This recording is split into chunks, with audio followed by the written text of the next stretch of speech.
via des mécanismes internationaux pour appuyer la capacité aussi. C'est aussi une question de capacité pour appliquer les lois qui sont là. Les lois sont déjà là, mais c'est vraiment l'application et d'éviter l'impunité quand on applique, quand on ne suit pas les lois. Alors c'est ça que la Hollande fait. Alors bon, on est une petite ambassade ici, mais on cherche avec des autres bailleurs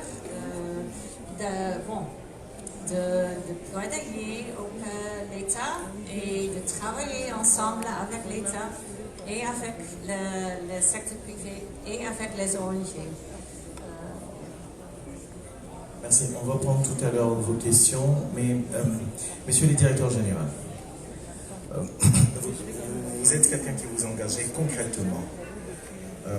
On est en train de voir actuellement la montée en puissance en Occident avec toute la question de la pollution plastique, même si c'est vrai, nous présenterons aux invités tout à l'heure une solution, quoique palliative, liée au plastique.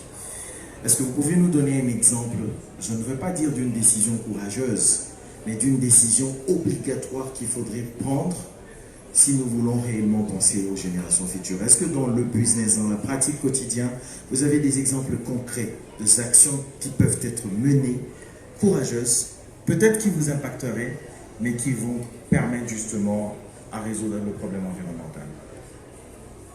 Il est clair que le problème de la pollution plastique est extrêmement visible. Il suffit d'aller au bord du fleuve pour voir toutes ces bouteilles de plastique qui sont sur le fleuve.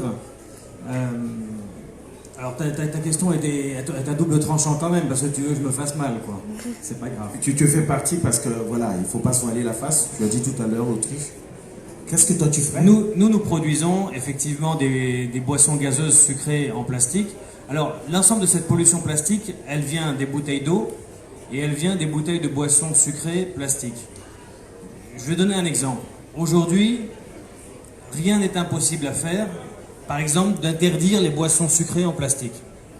Aujourd'hui, vous avez trois sociétés qui produisent des boissons sucrées en verre. Donc vous avez Bralima, vous avez Brasimba et vous avez Bracongo. Ces trois sociétés couvrent l'intégralité du territoire national.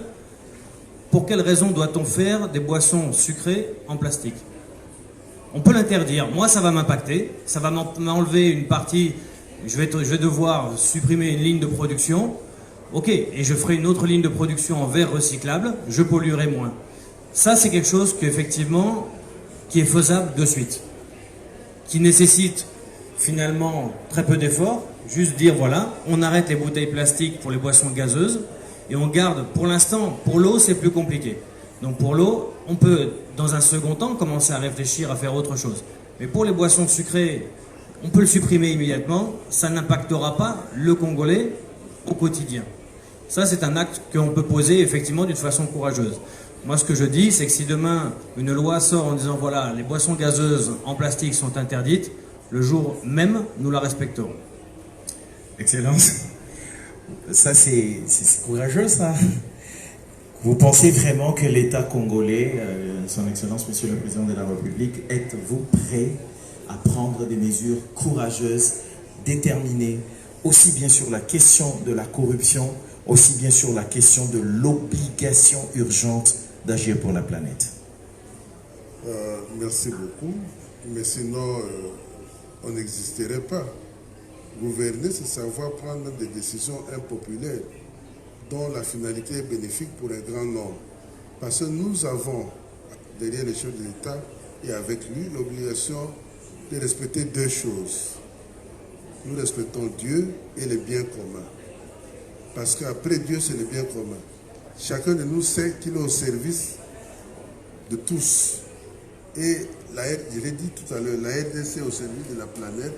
Et donc, en tant qu'élément soucieux du bien commun, nous devons nous mobiliser pour que cela devienne une réalité et non un slogan. Et d'ailleurs, vous savez, dans pareil circonstance, les pays du tiers-monde sont champions en slogan. Mais dans le concret,